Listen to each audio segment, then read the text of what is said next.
میلاد النبی یہ جو لفظ ہے، نبی تو ہم سب جانتے ہیں یہ ہمارے پیارے نبی محمد رسول اللہ صلی اللہ علیہ وسلم کے لیے استعمال ہوا ہے، اور میلاد یہ جو لفظ ہے،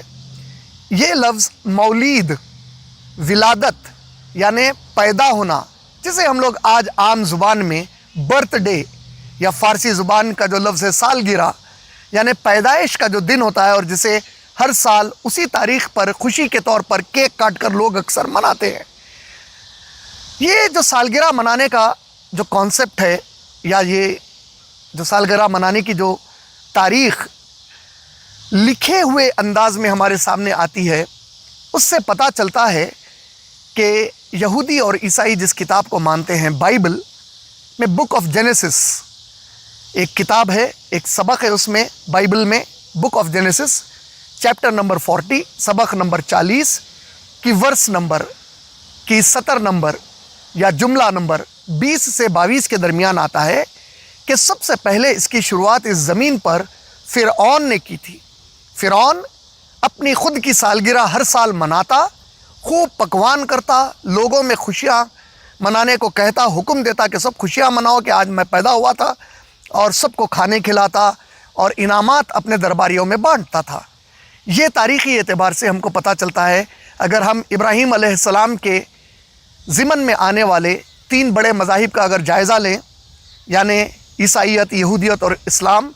تو اس کی شروعات فرعون کے ذریعے سے ہوئی، جس کا ذکر بائبل میں آیا ہے۔ اس کے علاوہ ایک بڑا طبقہ مسلمانوں کا جو ہندوستان ملک میں رہتا ہے، جو ہندوستان، پاکستان، بنگلہ دیش 1947 سے پہلے ایک ہی تھے، تو یہاں پر رہنے والی اکثر جو آبادی تھی، جسے ہم لوگ ہندو کہتے ہیں مذہبی اعتبار سے، ان کے پاس تو ہم جانتے ہیں کہ یہ لوگ رام جی کی پیدائش مناتے ہیں، جسے رام نومی کہتے ہیں، کرشن جی کی پیدائش مناتے ہیں، جسے یہ لوگ کرشناشٹمی کہتے ہیں۔ تو اسی طرح یہ لوگ ان دیوی اور دیوتاؤں کی سالگرہ مناتے ہیں، جس میں ان کا ماننا ہے کہ ان کے بھگوان اس زمین پر پیدا ہوئے تھے۔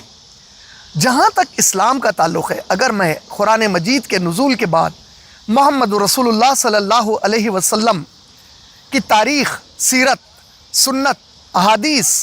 خلفائے راشدین کی سیرت اور صحابہ اکرام رضی اللہ تعالی عنہم اجمعین کی سیرت کی روشنی میں ڈھونڈوں،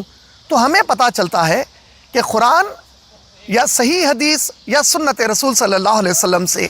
ایک بھی واقعہ ایسا نہیں ملتا جس میں نبی صلی اللہ علیہ وسلم خود یا خلفائے راشدین یا صحابہ اکرام رضی اللہ تعالی عنہم اجمعین نے کبھی بھی نبی صلی اللہ علیہ وسلم کی پیدائش کے دن کو لے کر کوئی تاریخ طے کی ہو یا اس دن کوئی خوشی منائی ہو۔